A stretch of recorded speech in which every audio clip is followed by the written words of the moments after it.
Welcome to Celtic State of Mind. I'm John Dykes, and today I am delighted to be joined by Colin Watt. Welcome to the show, Colin. Hi Paul, how's it going? It's good to see you in person, and after all your media exploits over the last few weeks, we're going to see you in the jungle next year maybe. Well, you say, listen, I've been in the jungle. You say in person, we're not actually in person. Obviously we are doing this remotely. But yes, I mean, with regards to that, I don't know what your thoughts are on fans speaking to the media. Obviously, there's been a huge amount of feedback on social media, as you would expect, Colin, after it. But I think my view has always been that you've got to choose it wisely. But I think that if you're able to try and influence any kind of narrative, then you've got to do it. I don't think it makes sense just to ignore it or have this viewpoint whereby if you do that, then you're the enemy, you're feeding into the problem, you're part of the problem. I don't subscribe to that. I think that you've got to be able to try and influence the media. At no point do I claim to be a voice of the fan, but what I can provide is what we are seeing day in, day out on a Celtic State of Mind. So it's not always just my view, it's the view of a massive amount of people who are joining us on the broadcasts. So, yeah, it's one of the things, Colin, that I think is definitely necessary if you want to try and get a message out. And I do have quite a few people saying to me, well, you don't speak for me. That's fine. That's not what my intention is. I just think that the fans now more than ever certainly need to have a platform. And I think if you go on and speak to them, then that is far better than just ignoring the mainstream media. They've got a huge reach. You'd rather listen to people like yourself, like fans who can put their points across in an articulate manner, other than some of the pundits that's out there, some of the comments that's coming out from ex-professional footballers, like people that's been in the media for a long time. It's better to hear the fans' voice, and it's about time that the fans were given a voice, and platforms like this clearly do give fans a chance to put their views across and to air their points. As you said, you're not speaking for everyone, you're giving the views of what you're seeing from everyone that's watching today, and a big welcome to everyone who's joining us. But at the end of the day, you've been given the opportunity to help put the point across. We hope that the board and the team are listening. So the more that fans get the chance to air their views instead of having to follow the agendas that's set out there by journalists and by ex-players and pundits, then the better, I think, for football.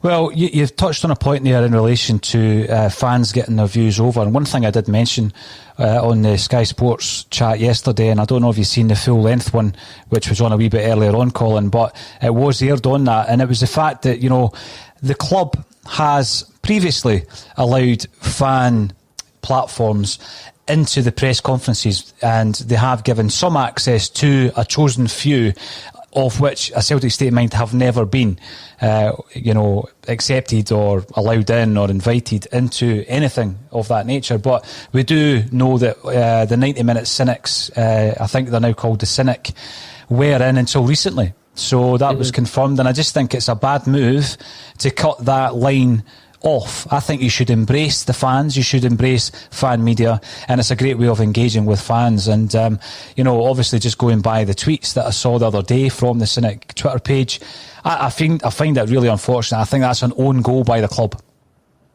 Yeah, I agree.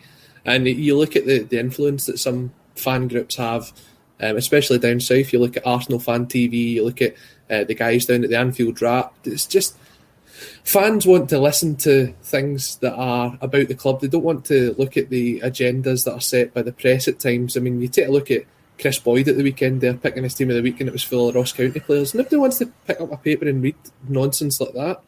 because people do have an agenda. What they want to hear is real fans' views. They want, in this time that we're living in, when you can't go to the pub unless you're in tier 2 or wherever you are, and you can't speak with your friends, you can't go to the games, this offers a platform that's in a virtual way similar to it. You can come in, you can put your points across, you can have that the odd person that comes in throwing a wild accusation here and there, but you get that when you go on supporters buses to games as well. This is as close as you can get to what it was like before lockdown happened, and the fans' view now is as strong as it's ever been, and to put that point across in the platform that you've been given, I think is a great thing. Well, listen, Colin, I mean, the headline, what awaits in the San Siro, only tells some of this story, but, every headline could be the same at the moment, because all the same, the same talking points, the same conversational pieces amongst the Celtic support are continuing due to the fact that nothing's changed. So yesterday when we went up to Lennoxtown, and somebody's asking me if I got there to Lennoxtown in a private helicopter, Robert, PR worker, not far off. It certainly isn't an easy place to find. I've never been one, Colin, for going up there and obviously getting autographs and all that. I've been to Lennoxtown once in my entire life prior to yesterday, and it was 10 years ago, and I struggled to find it then, and it's no easier to find now. It really is in the middle of nowhere. It's in the middle of nowhere, and your sat-nav takes you somewhere else. It takes you kind of in the general area of it. But I did find it eventually, thankfully. But I do remember the last time I went up in 2010, I was going up, and again, I got slagged off for dropping names, but I had asked for an interview with Danny McGrain. I don't think I'd get in if I asked again this time round, but certainly back then I did get in. And Danny had forgotten that he'd agreed to the interview, so I had to wait down the stairs on him for ages because he was sorting something out with the passports for one of the youth teams, right? In the meantime, the players were training on one of the pitches, and I got that half-hour opportunity, Colin, to watch the team in action. And it was in the interim period when Neil Lennon first took over. And I remember Boruk had broken a pinky, so he was playing in a bounce game outfield, and he's just gone round, taking folk out. And Zheng Zi was in the team.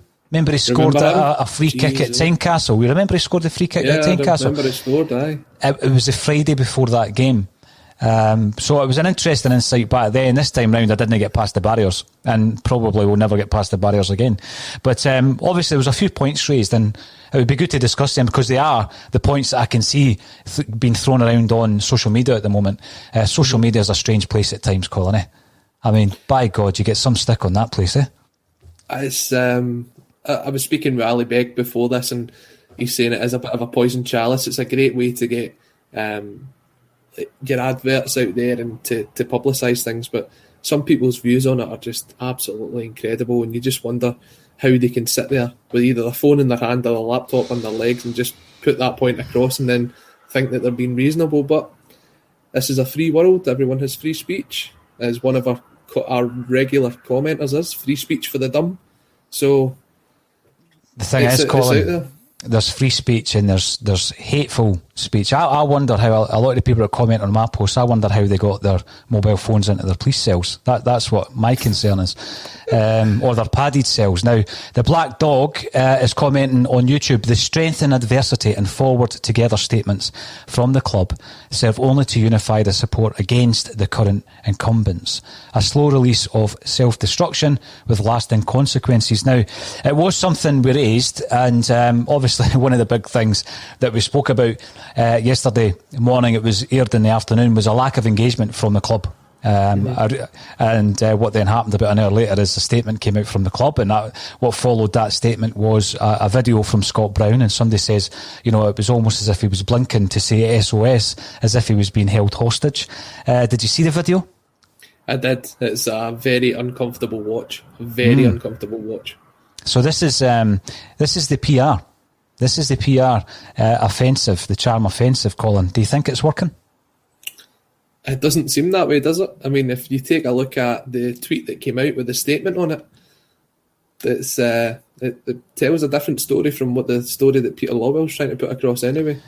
Listen, I know that sometimes I can get a bit kind of like romantic in terms of what this club means and what this club is. And you look down the history books, and when you're trying to put something together yourself, maybe if you're writing a book or something along those lines, and you get really entrenched in this vision of what the club is, this fairy tale, as Billy McNeil once called it.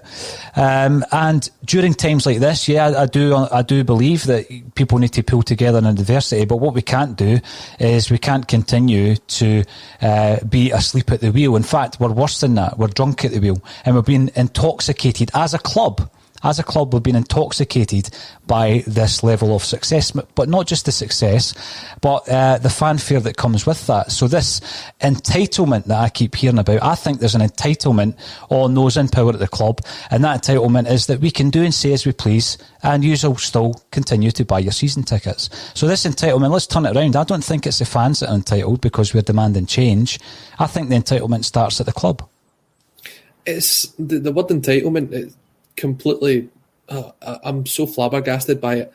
When you think about it, they're saying you're entitled because of the success that we've had in recent years. Now, if you were working in, say, for example, a warehouse, and you're used to doing 50 orders a day, and then the next couple of weeks you start doing 100 orders a day, and it drops down to 50 again, your manager's every bit entitled to come out and say to you, why is the standard slipping here? They don't go back and say, oh, well, I mean, you've done 100 in the last couple of weeks, so you've slipped down to what we're used to. It's back to normality again. No, that when you set a standard, you've got to reach it. And the fact is, in this season, we've set such a low bar compared to what we've been used to over the last couple of years. And it's not one result, as a lot of the press tries to make it out to be. It's 2 wins in 10 games. It's a 42% win record this season. And it's been out of 3 cups before it's even Christmas. Mm-hmm. It's not just the response of one game. No, you're right. You're absolutely right. And it's not a knee-jerk reaction. This is another thing, Colin. It's not just as a result of one game or the embarrassment in Europe or the Ross County result or the Rangers result, and I could go on. It is over a period of time that the Celtic fans, because, this is another thing. It's almost as if Celtic fans are being talked down to, as if we can't see what's in front of us, Colin. And again, I'm just speaking for the vast majority of people that tune into a Celtic State of Mind. We know there's a problem, and you can't hide that through a statement, which, again, I didn't do my research on this particular matter in terms of when was the last time Peter Lawwell communicated with the Celtic fans. When was that? When was that last communication? We live in a world whereby at a push of a button, you and I can go live. We can go live on social media, on YouTube. Mm-hmm. It is easy now. It's so easy to engage with fans, but the club are so paranoid in terms of what goes out there as an official broadcast that it's almost as if, they fail to communicate at all. So Caplo Mark, who gets involved with broadcast quite a lot, and it's great to hear from you, is commenting on YouTube, rolling out the captain answering pre-prepared questions is unacceptable, along with a statement inferring we should be happy with our lot. That statement followed by the interview has only led to make things even worse in terms of the engagement and the PR and that exchange of views. It's almost as if we're being told, be happy with your lot, continue to watch the stream on the telly, and we just hope everything works out. The only thing that we are unaware of is whether or not something is happening in the background. In terms of what's happening, Colin.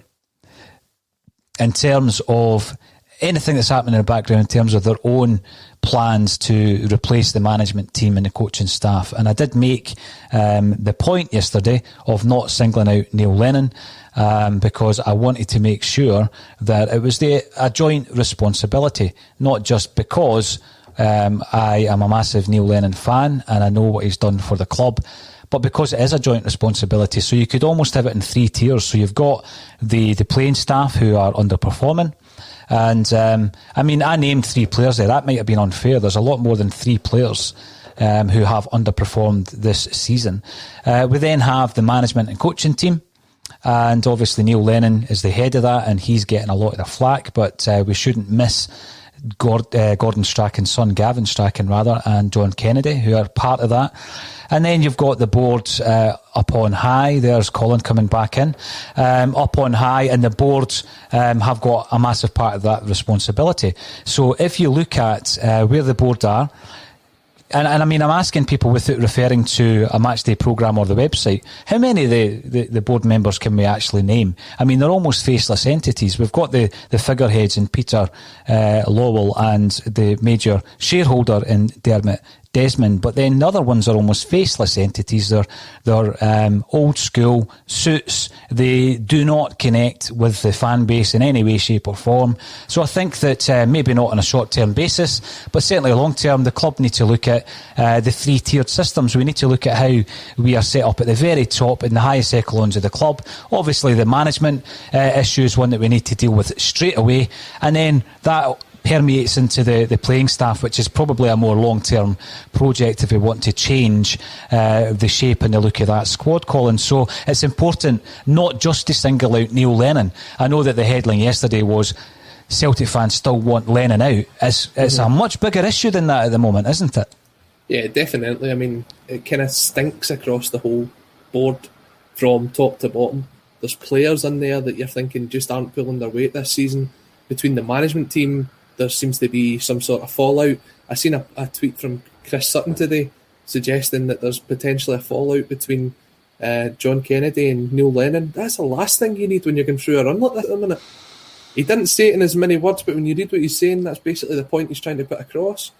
You look at the board, you look at the way that they've come out with the statement, and then things that have been posted by people within the foundation, within the media team, the tweets that's coming out left, right and centre.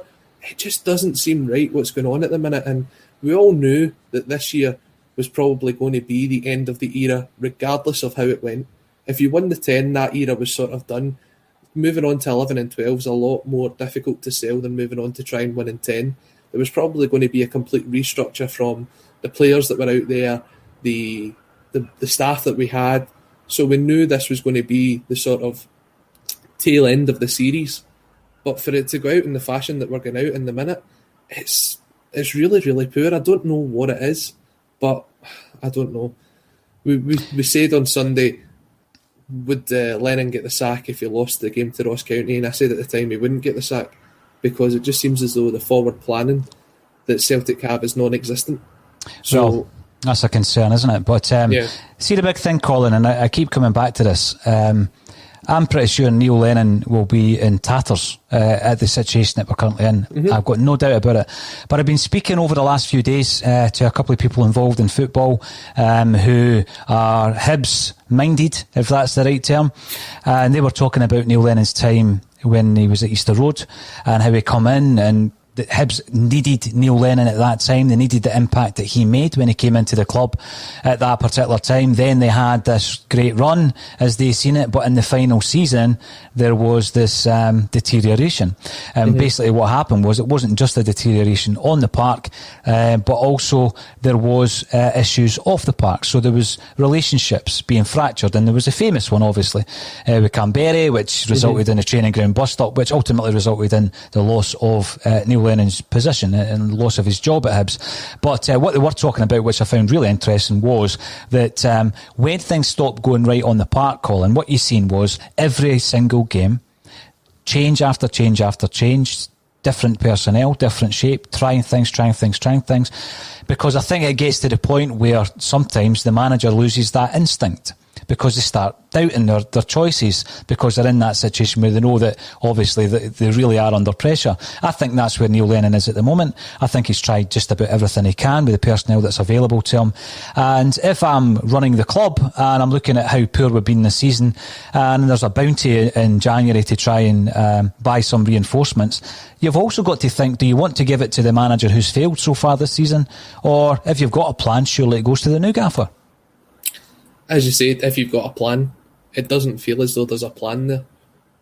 I mean, I know there was sort of the speculation in the media that if it wasn't for the protest on Sunday, then Neil Lennon would have been gone, which I think's completely ludicrous to even suggest that. If a manager's not performing to the level that you think he's performing to, it shouldn't matter what happens outside the ground. You base him on the merits of his performance, not anything that's happening outside of that. But you can't say Neil Lennon hasn't tried new things this season. I think we've tried 3 or 4 different formations. We've tried different players. We keep hearing these excuses of the situation with COVID, the lack of fans. Every team has to deal with that, so I'm absolutely not buying that at all. We have had some injuries which haven't helped us. We've had absolutely no width over the last few weeks, especially since James Forrest has been out of the team, and I know he divides a lot of opinion, but you take out someone who's scored so many goals and created so many assists over the last few years, and you do miss someone like that. But even if you had him in the side, I don't know if that would be enough to turn things around. There's certainly a lot of players out there that aren't pulling their weight. What you've got to do though, Colin, is you've got to, rather than persevere with players playing out of position, etc., you've got to play to the strengths that you have at your disposal. So if, for example, there's a player who, like James Forrest, has been missing for a long period of time, you shape your team around the fact that he won't be playing, rather than trying to fit players into positions that they're not comfortable in. So we have seen a lot of the players out of form. They're getting changed from position to position. I mean, even like Salt, when you look at the impact he made when he first come in, he's been less effective in the last few games. If you were to look at his form, he's been far less effective in the last few games, and he looked like an outstanding signing when he first came in. There's a question up here actually, because we're going to talk about the AC Milan game as well, because I'm going to ask, because it could get a bit messy tomorrow night, Colin, if we put in a similar performance as we did. Let's just look at Hibs and Ross County. If we go out to the San Siro and put in that level of performance, it could get really messy in the San Siro. Now, Stephen Fox, at this stage, from the game itself, I want to see Turnbull and Sorrell get experience, get a chance. We need to find a gem to get this season going. Turnbull, is he available for selection after his COVID? I think he will be, because it was 10 days. But will he have travelled out in that time? I don't think so. We'll see. But I mean, the thing with Turnbull, the reason I bring him up is, even if he isn't featuring tomorrow night, what happened when we chased this young player, this huge talent in Scottish football? I think if you were to say to anyone in Scottish football who's the top two, a lot of people would say probably Turnbull and Lewis Ferguson. I see these names quite a lot. People might throw in a few others. Young Campbell at Motherwell's a good prospect as well. There's a few others, obviously. Now, we chase him and we get him to agree to sign. He's sitting in the boardroom with the Celtic top on. We're ready to actually unveil him to the press as a new signing, or to the Celtic TV guys and the internal media staff.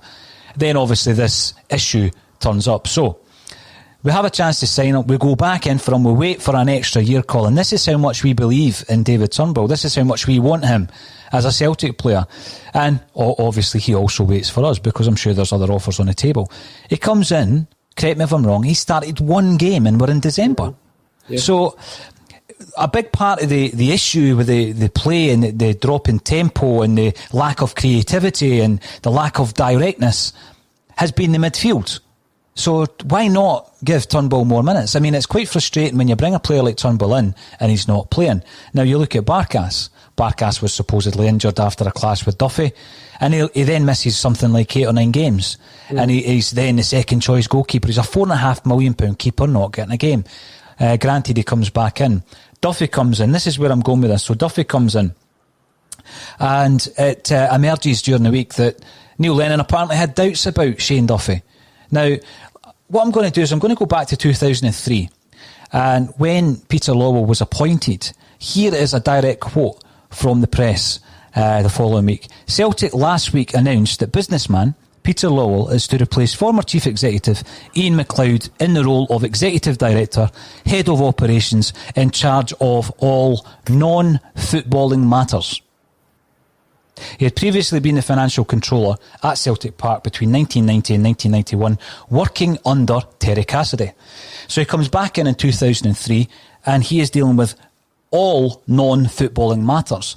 So if Neil Lennon didn't fancy Shane Duffy, right, and he didn't sign him, just like Brendan Rodgers didn't sign Marianne Sved and probably others, then who's signing them? Who's making that decision? Who's signing them? Is it the guy who's in position for all non-footballing matters? I think we all know the answer to that. So you're operating under a situation where players that you didn't bring in are underperforming, you can't play them. You can't bring them in to shore up the terrible defence, which is now being referred to as the sieve, which is a 1990s reference that you won't get back in the day from Not The View. So I have a great deal of sympathy for Neil Lennon. Of course I do. But then what you look at is you look at the 6 players we've brought in. 3 from the EPL, 1 from AC Milan, an international Greek goalkeeper, record goalkeeper signing for Celtic, plus Turnbull, who we've already spoken about. Now, if you're given those 6 players, then it's your responsibility to get a tune out of them, is it not? Mm-hmm. Yeah. So it's a difficult situation for Neil Lennon to be in, but it's one he should be able to manage. And when you look at the players he's got at his disposal, all you're expecting is better performances than what you've seen so far. The point that the viewers making here about seeing Turnbull and Sorrow signed for £2 million, Turnbull £3.5 million, £5.5 million worth of talent there that we've seen maybe 130 minutes of this season so far. You mentioned £4.5 million for Barkas. We've seen a couple of games that he's had so far. His performances weren't actually that bad before he was dropped when you compare them to the goals that's been conceded since he's been out of the team. Yes. You look at the side at the weekend, Near Beaton comes in at centre-half. You've got Shane Duffy sitting on the bench. That's another £2 million wasted. So at least. So you've got a point about who's doing the signings. Now, a lot of people saying it's on Nick Hammond, but when you look back at it, even before that, the guy that was in charge when Brendan Rodgers was there, still bringing in a lot of players that Brendan Rodgers hadn't heard of. He was the guy that brought in Marian Sved before Brendan Rodgers had an idea of who it is. So is there someone within the backroom team that is identifying potential money-making players? Now, I say potential because none of these players have went on to make any sort of money.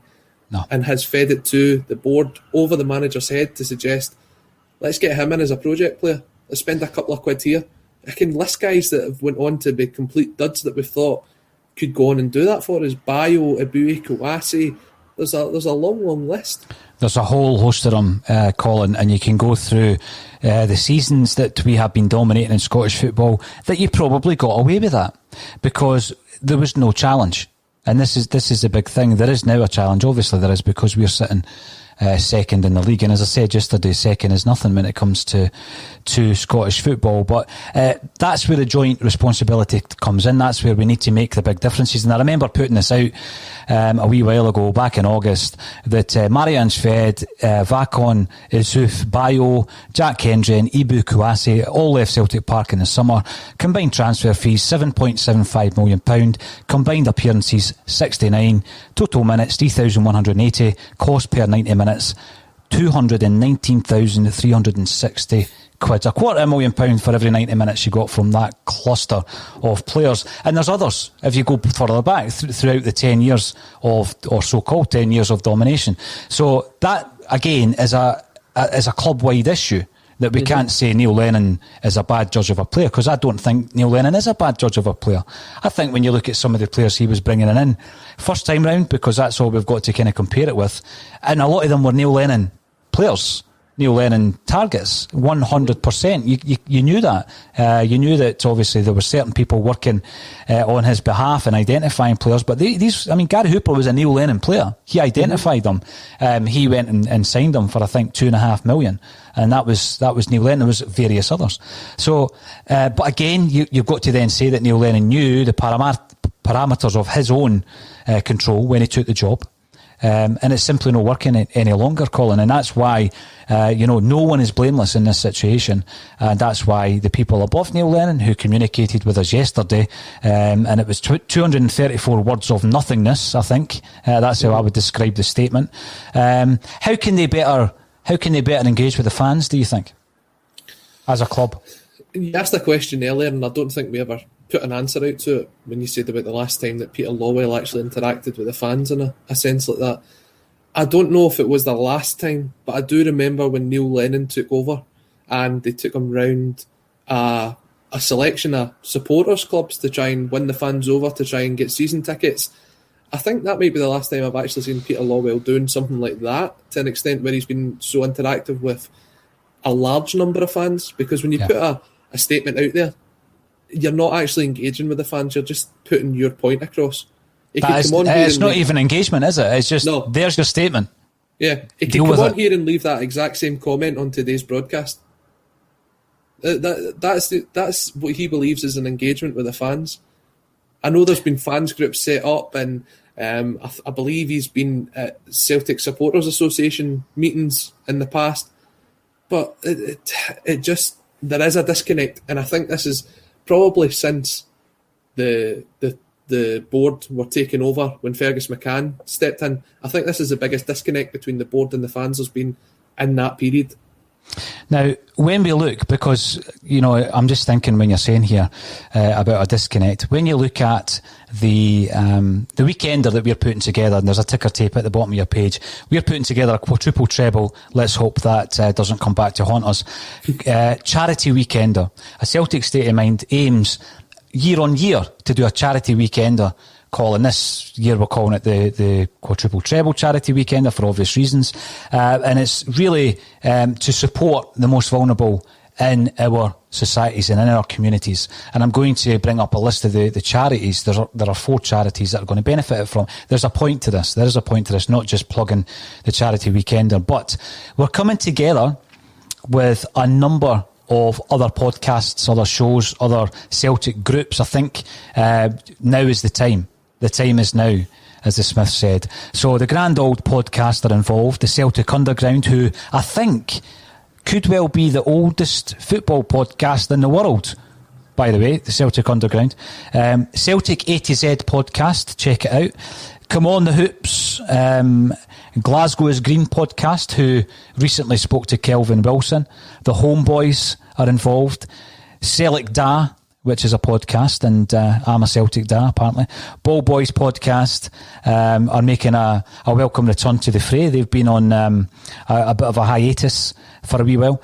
Celtic Down Under are going to be tuning in from Australia. We've got We Shall Not Be Moved podcast, Pod 67. I mean, there's loads of names here. The Huddle Breakdown, Football CFB are going to be involved. Celtic Fans TV, the Celtic Ray podcast as well, and St Roch's, as well as 4 Tims. The 4 Tims are going to be involved. There'll be a couple more, but as you can see there, what we're doing is we're giving everybody 1 hour to come on. It'll be in this broadcast studio. It'll be for 12 hours uninterrupted on both days, so 24 hours of footage. Why don't we invite Peter Lowell to speak to the fans at some point on this most historical weekend when we're raising cash for some of the most vulnerable in the community? Why don't we extend that invitation to Peter Lowell? Do you think that would be a good idea? Paul, the invite is always there for someone within Celtic to come on and answer the questions here. I think as a fan base, because as I say there's a lot of groups there all coming together. There's no rivalry between any of the podcasts mentioned, or any podcast. And any that's not mentioned there, it's not a refusal. It's just that perhaps there's other things in the diary, etc. So, yeah, it's going to be a weekend where a lot of Celtic heads, a lot of Celtic voices will be engaging with our 12-hour podcast. Why don't we ask the man to engage? I think that's a great idea. Let me know what you think if you're tuning in on Twitter, Facebook and YouTube, and we'll put that invitation out to the CEO, see if he wants to get involved in the most historical weekend. Now, that would be very interesting either way what the response is, Colin, but let's maybe test that. Now, some of the comments coming in on YouTube. Michael Quinn, what is the board going to do if Sunday goes wrong? Well, we might be able to ask Peter Lowell that if he comes on the show. You're laughing. I'm not. I'm deadly serious, mate. Magnet, no, I'm not laughing at Peter Lowell. I'm not laughing at Peter Lowell. I know what the answer is to that question. Well, if you want to engage, if you properly want to engage with the fans, let's not put out 234 words of nothingness. Let's not put out the Scott Brown hostage video. Let's actually speak to the fans. Let's speak to the Celtic fans. No, I agree with you. What I was actually saying is the answer to the question that the viewer put in there, what happens if we lose on Sunday? Nothing, because that's the point that they've put across. There'll be nothing. So I don't believe, unless something magically happens. What's the end game there, Colin? I mean, what is the end game? I mean, we lose against St Johnstone and nothing happens. I mean, that's just negligence. It is, But that just seems to be what's happening this season. It's completely ridiculous. And that's why Celtic fans are up in arms, really, and quite rightly so. There's some brilliant comments coming through. We're going to work through as many as we can. Magnet67, that is a cracking avatar of happier times, I guess. You're commenting on YouTube. I believe Dermot has something up his sleeve if Lenny loses to St Johnstone. Well, there's the flip side to what you're saying. You're saying nothing's going to happen. Surely there's a plan. Surely there's a plan. No? I believe there should be a plan. Is there a plan? I don't think so. If there was a plan after Ross County, after so many different results this season, you would have thought it. But can you really come out and sack a manager 2 games after putting out a statement like that? As much as it's a nothing statement? Yeah, you can. Will he? I don't think so. We shall see, Colin. Helen McCallum, I'm not looking forward to tomorrow night's game. I predict another defeat. Now, Helen, my fear about tomorrow night, and I said this as well, people are calling it a dead rubber.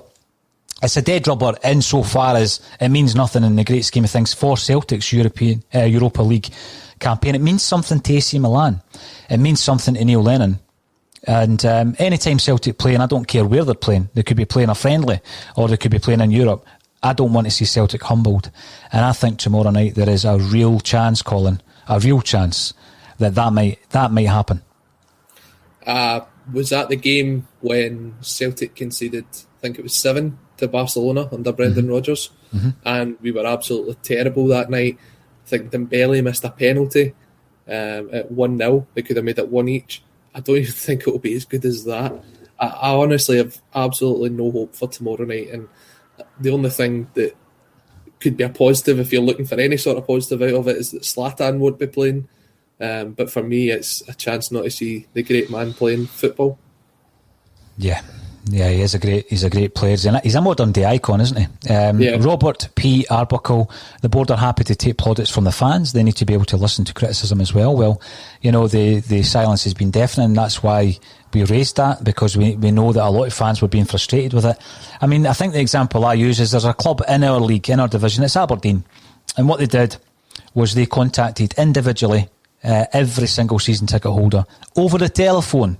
They contacted every single one of them during this pandemic to make sure, not to try and sell them anything, to make sure they were okay, to actually engage with them, Colin. It wasn't as if, there you go, there's my slabby content, deal with it. It was actually engagement, two-way engagement. That's how it works.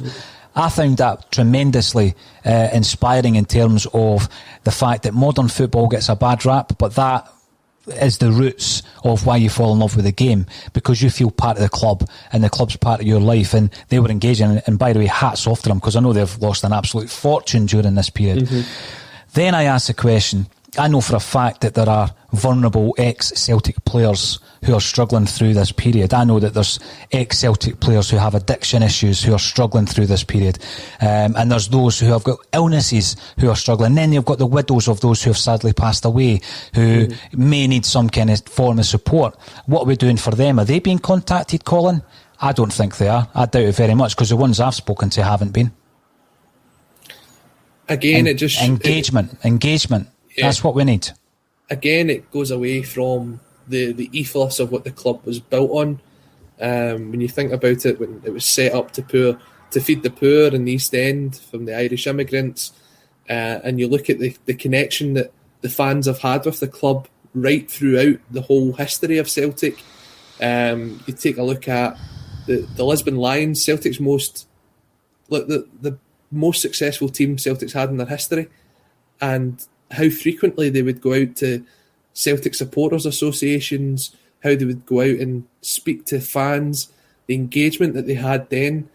Now, if you're a Celtic supporters club trying to get a player or a member of staff to come down for a fundraising dinner, for anything for your club, trying to get that out of Celtic at the minute is absolutely impossible, and it has been like that for the last 10, 15 years. And that's why I'm saying I feel as though between the club and the fans, it's just nowhere near as close as it should be and what it has been in the past, and that's a real shame. Well, a Celtic State of Mind has made over 30 requests in the last 3.5 years to the PR of the club to try and have some kind of links, some kind of engagement, and it's not happened. So that tells its own story. That's how difficult it is. Bromsgrove boy, that statement last night illustrates how much they treat us with disdain and utter PR disaster.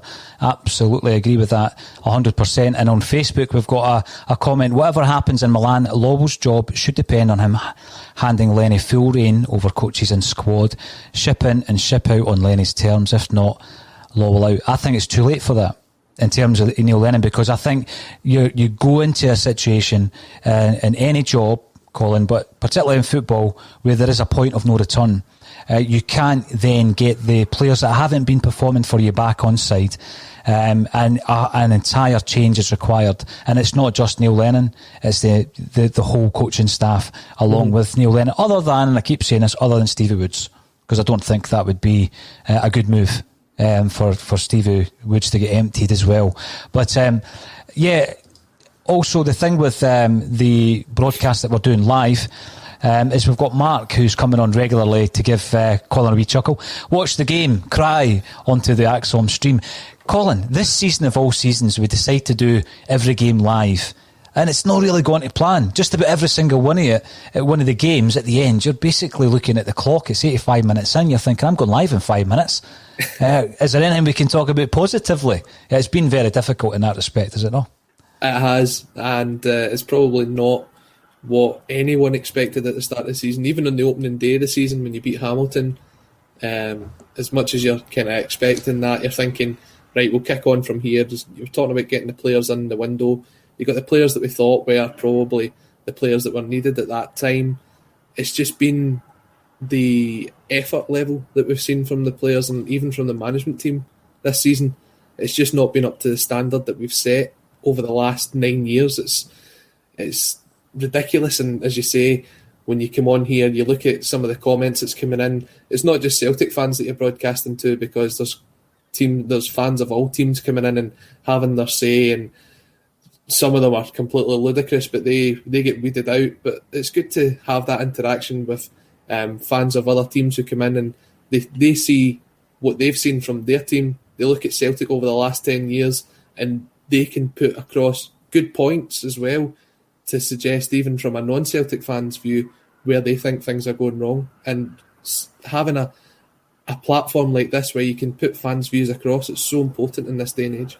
It is. I mean, even the other week there, I'm talking to a couple of Hibbies, Colin, leading up to the Hibs game, and they're telling me, Celtic play one up front, Porteous and Hanlon will just mop that up, no problem. And that's exactly what happened. And then it's, 19 minutes away from the full-time whistle, 2-0 down, before we actually react to that.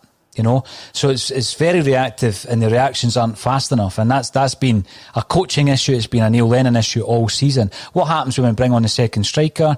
Well, up until that point, everything that came into Edouard and Ayete had been with the strikers' backs to the goal. Lee Griffiths is facing the goal. He gets in behind the defenders. He starts stretching on. Porteous starts struggling after that, and we start breaking them down. There's actually space behind the defence, and we get 2 goals, lo and behold. And I think that when it's as obvious to someone like me, to the untrained eye, because I'm not a coach, and there's so many other fans like me that can, what are they seeing that we're not seeing?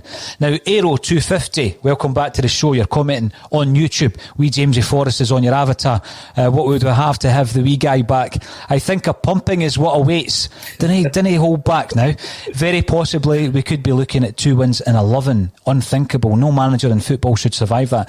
And then what becomes my concern at that stage, if that is the stage, and I'm not arguing with you, Aero250, we'll go into the St Johnstone game even less confidence, Colin. It's about momentum. We just can't get the momentum if we continue to get beat. Yeah, and that's been the case all season. I keep seeing comments from the players. I feel as if they're just being rolled out one at a time. I think we had Christie at the weekend, Brown in that interview, which, again, the least said about that, the better. There's been comments at the press conferences. We're behind the manager. We're going to turn this around. We've got the ability.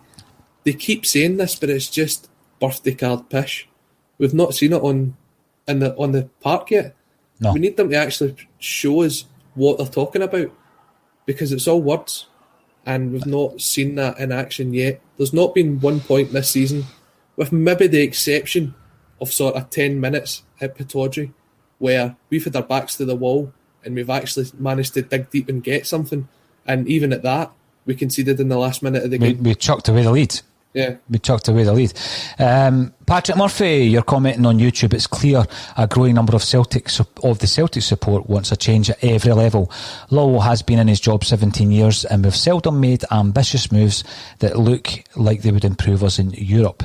And we have another interesting point from Jimbo2167. There has never been a bigger disconnect between the fans and the club.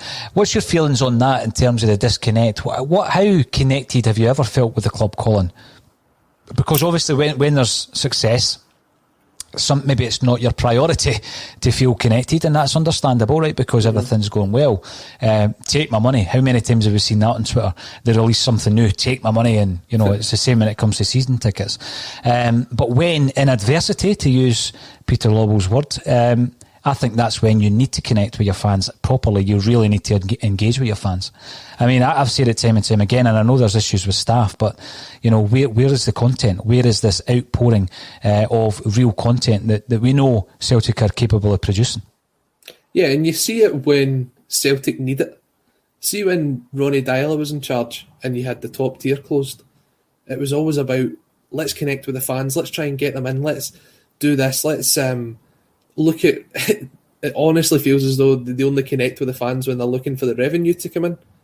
And I think there was a lot going round on social media yesterday about fans potentially looking to get refunds for last season that didn't originally take them. And then just not long after that, out comes a statement from the board saying get behind the team, get behind the manager. I think when it starts affecting them in their pocket, that's when they start listening. And obviously Dermot Desmond knew that the money wasn't coming in, that the revenues were going down when Ronnie Dyler was in charge because the fans weren't turning up to the stadium. What's he do? He digs deep and he brings out Brendan Rodgers. Suddenly the stadium's sold out, season tickets are through the roof, merchandise is through the roof. And what happens when you've actually got a competent manager in his job? We actually do very well over that period. It's about keeping that going. Okay, maybe the disconnect between the board and the fans is still there. But as you said, when you're successful, it's probably one of the least things you've got on your mind when the team's successful.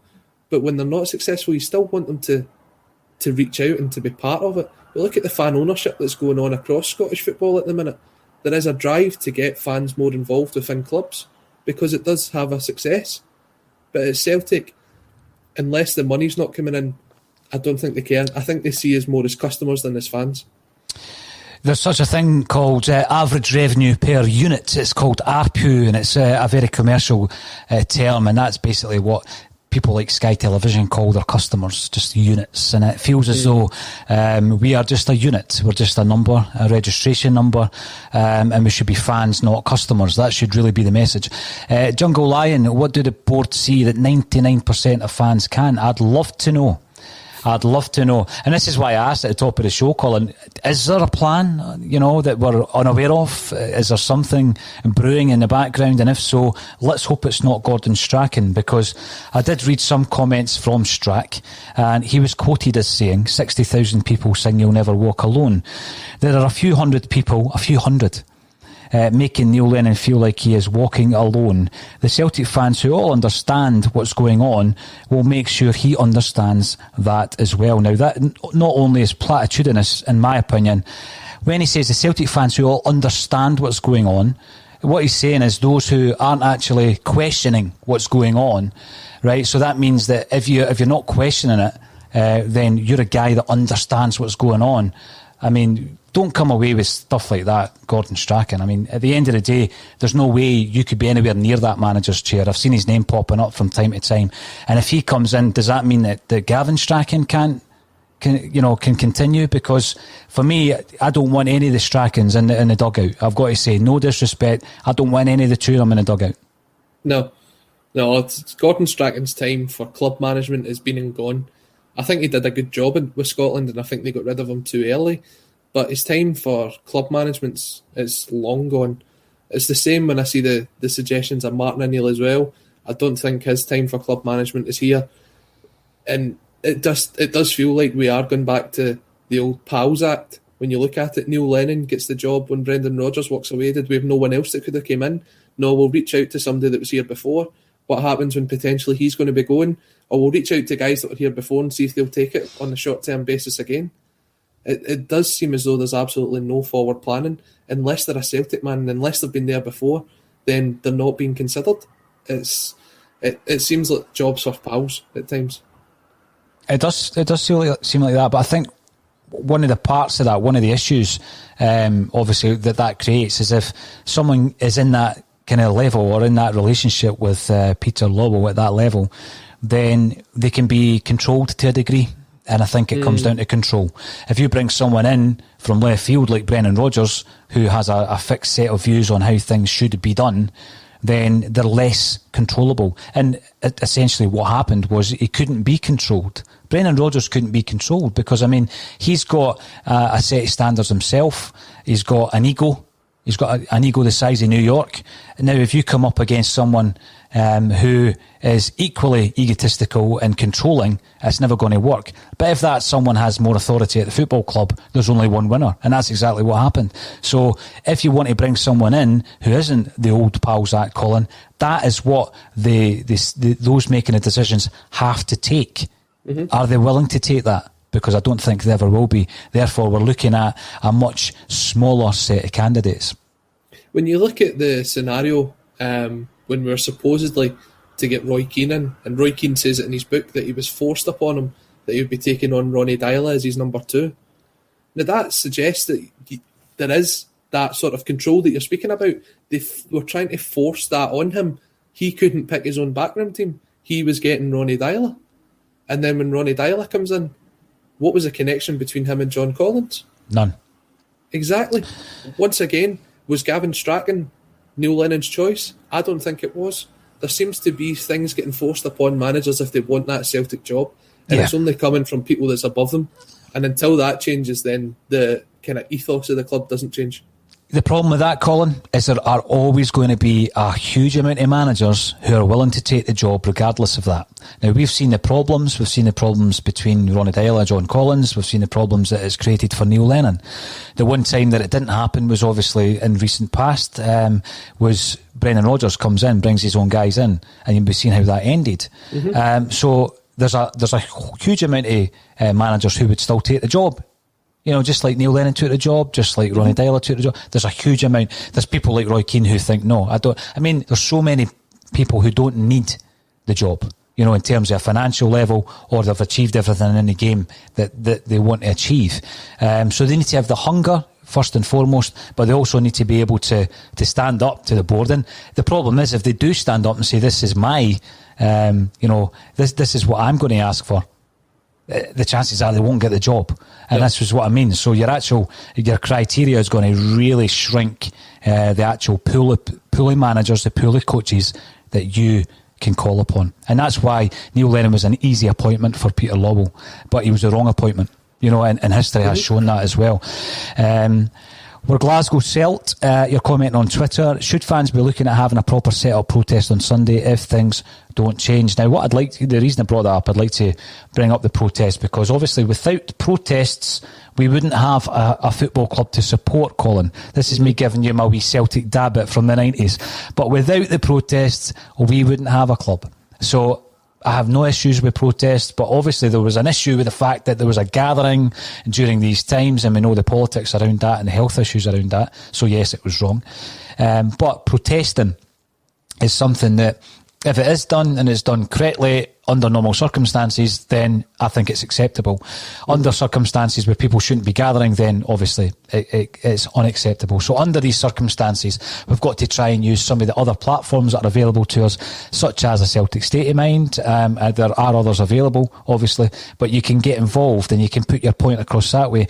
Wouldn't it be great if we could approach the highest echelons of the club and ask for representation and ask for Peter Lawwell to come on our charity quadruple treble weekend, Colin, to speak to the fan base, because, and I've not done the exact figures, but a glance at November shows that we've actually had over 600,000 people tuning in across all platforms just in November. So we've got a fan base there of Celtic supporters who Peter Lawwell can talk to directly, should he desire.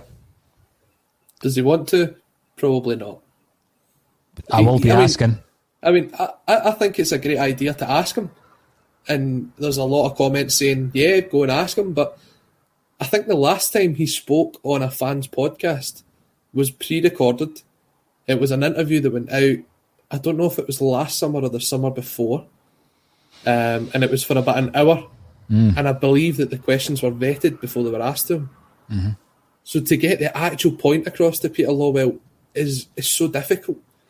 The protest at the weekend, we can't say to people to go and protest, especially with, we know the kind of restrictions that are ongoing at the minute, where a lot of Celtic fans come from.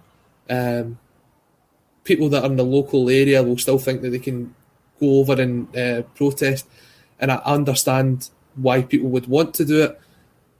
I just don't know what gets across to the board anymore. I really don't know what gets across to them. You've got the people that they've been trying to put their spin of things on, guys that are out in the media that were 2 weeks ago totally behind Neil Lennon. Then in the last couple of days you see they think it's time for Neil Lennon to go. They're actually airing their own opinions on it. What is it that Peter Lawwell sees? Does he get a paper in the morning? Does he take a look at what's in the papers? Does he have a look on social media? Does he get any report of what the fans is coming in? There's no supporters association meetings at the minute. Is he getting the feedback from them? Where is he basing his opinion on? Is he basing it purely on what he's seen on the park? Because that picture that he cut on Sunday of him with his head in his hands is exactly the face that every Celtic fan had as soon as that second goal went in the back of the net. No, you're absolutely right. Now, a lot of people are actually saying that Roy Keane would be okay at Celtic. I mean, and it's all about opinions. This is the thing. It doesn't matter, Colin, you could disagree with that. But Pat, who is a regular on a Celtic State of Mind, reckons that Roy Keane with Damien Duff would work. They're both winners. Well, they certainly are both winners. I like Roy Keane in many, many ways. I think there was a time where he would have been a good fit, but I think his time has gone in terms of being a manager. But then you start thinking about the dynamic of the management team, and you think, well, the coach is actually dealing with the players on a day-to-day basis, Colin. You know, the coach is doing a lot of that day-to-day stuff with the players. If you think back to the Martin O'Neill time, and Martin O'Neill would maybe come down to the training pitch on a Thursday or a Friday, and then you'd see him before the game to give the team talk, and you know, so the manager's got a completely different role in that respect. You look at Roy Keane and you think about the disciplinarian that he may be. I think Neil Lennon's a disciplinarian, you know, but it gets to that point where you're so far down the road that, you know, discipline sometimes it can wear thin, and then players switch off, and it, particularly in the modern day. So that is perhaps where we are in terms of the Roy Keane situation. I haven't seen anyone coming in and saying that Gordon Strachan would be a good appointment on this particular show. And then we've got Philip DeMarco, welcome back, and look at the avatar. Is it controlling or future planning? I think there obviously needs to be an element of control, Colin. Of course there does at that level, but not to the detriment of what the manager's trying to do. Yeah, the manager is meant to be where the buck stops with the team. Anything above that, when it comes into the likes of transfer fees, when it comes into budgets, that's not completely the manager's doing there. That goes into where your chief executive comes into it. But the performances on the park, that's where the buck stops at the manager. So there has got to be a sort of coming and going between the chief executive and the manager, but not to the level that we're seeing, where it seems to be that people are going over his head to go to the chief executive to suggest players to bring them in, and not to the level where the chief executive puts the point across and says, you must do this, you must do that, you must have this guy in here. It's not the relationship between them, as much as they say it's great and as much as they have these positive Zoom calls. I don't think they're fooling anybody. Well, if he's a fan of Zoom, we don't use Zoom, but it's the same process. I'll send him the link, and as I say, I'm going to try it. Jungle Lion, Celtic managers will get the job with one hand tied behind their back. That's exactly how it sounds to me, Jungle Lion. Thanks for your contribution. And I don't know what Joseph McGonagall's talking about there. He will only do it on his heated driveway. Now, he may come back to me, so I'm not writing it off, Colin. I mean, listen, when I started doing stuff, everybody was beyond an interview. But then before you know it, you've interviewed people like Neil Lennon, like John Barnes and Kenny Dalglish and various other people. So nothing's beyond the realms of possibility. Let's have a look at whether or not there is a response. But Alex Miller, please Roy Keane. Please Roy Keane. There are some fans who are interested in Roy Keane. I don't know, Alex, are you a Celtic fan? Could you just qualify that for me?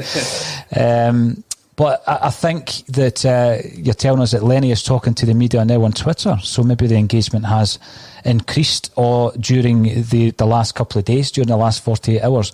Now, because I won't speak to you before tomorrow night, unless you want to join me for the game, not in person, of course, Colin, but how do you think we'll line up, and what is your prediction for tomorrow night? This is a difficult one. I think we'll probably go with the sort of 4-5-1, 4-3-2-1, whatever formation sort of thing we seem to be going. I think Edward will probably start up front. I still think we can get a tune out of him. Barkas will probably start in goal. Be interesting to see whether Frimpong comes back in for El Hamid or not. Ayer and Julian are probably your centre halves, like Salt plays. The middle of the park's probably the biggest concern. I wouldn't start Scott Brown. I think there's a time for starting Scott Brown. I don't think games like that is going to do him any good. If Turnbull's available, it'd be interesting to see him in the squad. I don't think he'd get a start just because he's not played. McGregor comes in. Christie, Rogic. It's the team almost sort of picks itself, even though they're not playing well at the minute, because you know that Lennon's not going to go in and make wholesale changes for this game. He would probably have announced it beforehand. You'd still like to see guys like Turnbull, Sorrow, Connell, Dembele all given a chance this season. But over in the game in AC Milan, I can't see it happening. You might see it in the last game of the tournament at home, but I don't think you'll see it tomorrow night. I don't have great hopes for the game tomorrow. I think if you keep it a sort of 2-goal margin, you've done well to go over there, because they're the form team in Europe at the minute. As much as they're still missing Zlatan Ibrahimovic, they are the form team in Europe. So, I kind of write off tomorrow night, but it is then 2-11, 2-12. 2-11 if we don't win tomorrow, Colin. The last two European results have been 4-1 reverses. I think we'll be doing well to get a 4-1 defeat tomorrow night. That's where we are. I think anything 4-1 and below, as much as I hate Celtic getting beat and getting, defeated 4-1 is embarrassing enough. I don't think we're going to get much better than that. I don't think we're going to pull out the performance we've seen for 60 minutes against Lille. I'd love to be proved wrong. I would love to be proved wrong. So yes, we've just came up with this idea. It's not a publicity stunt. Let's invite Peter Lawwell onto the Celtic State of Mind weekend, or the quadruple treble charity weekend, because there are a host, I think it was 18 at the last count, a host of Celtic groups / podcasts. And by the way, why don't we ask the Not The View boys in as well for an hour? That'd be good. Everyone's welcome. Welcome. Give them their own show. Give them their own show for an hour. I loved the Not The View back in the day. And so we're going to invite him on, see if he wants to speak to the fans. I'm pretty sure it would obviously be on conditions, or under certain conditions, or indeed we won't have a response. But we'll certainly be asking a question, Colin. But I do think back to the time when, remember Kenny Dalglish and Vidar Riseth did the press conference from Baird's Bar, in amongst the fans. Thomas Cabry, a massive Celtic fan who ran the pub at the time, and there is Dalglish and Riseth doing a press conference from the Bairds. Outstanding. Now, unfortunately, we can't do that because the Bairds no longer exists. It's now a trendy looking bar, which is probably closed at the moment. But let's get them on, and let's use the art of digital media to put it out to the Celtic support. Who would be the Vidar Riseth of the current day? The Who Vida would you bring on with Riseth. him? The Vida Riseth for the current day. Vida Riseth was one of the players. He scored in the cup final that year, actually. The League Cup final, 2-0 Aberdeen. But he was never a star, was he? He was never one of the star men. I mean, just bring in the other big, gorgeous Norwegian, Chris Ayer. Yeah? Right, I'll leave you with that thought. Thanks everybody for getting involved on Twitter, Facebook and YouTube. Remember, if you want to get involved in terms of sponsorship for the Quadruple Treble Charity Weekend, contact Kelly, whose email address is at the bottom of your screen. The sponsorship isn't for us. The sponsorship, 100% of the sponsorship goes to the charities. So that isn't for our benefit. It's for the benefit of the 4 charities as well. So every penny made throughout the entire weekend, Colin, will be going to the 4 charities. Now, tell me, what are you looking forward to on that particular weekend, just while I bring up that list of the 4 charities? I think it's just the different points of view. We spoke about engagement. But one thing that you can't say at the minute is there's not engagement between Celtic fans. It's completely through social media. You see it all the time. There's so many podcasts out there. It's good to get everybody together just to see the different views. And I tell you what, it'll be a fantastic weekend, hopefully. What you're most looking forward to is hopefully lifting that trophy on the Sunday afternoon. Of course. The way I look at it, Colin, is if you get 20 groups or podcasts together, then each of their individual kind of fan bases or audiences can funnel in to this charity weekend. Everybody gets involved, and we're a lot stronger that way than just saying, this is a Celtic State of Mind gig, this is your ball and we're not sharing it. So we want everybody to get involved. But the 4 charities, we wanted to focus on mental health because, I mean, everyday mental health is something that we need to focus on. We all know that at Christmas time it becomes particularly difficult for people. We know that. Statistics will show that. But under the circumstances, even more so. So Rock Talk are the charity that will be benefiting from any of the donations for mental health. Homelessness. Now, there's a charity called H4TH, Help for the Homeless. They're based in Glasgow. So St Roch's are obviously based in Glasgow as well. So we're going to be supporting homelessness by giving a quarter of the funds to that charity. Food banks. The charity is Food Facts Friends, who are based in Midlothian.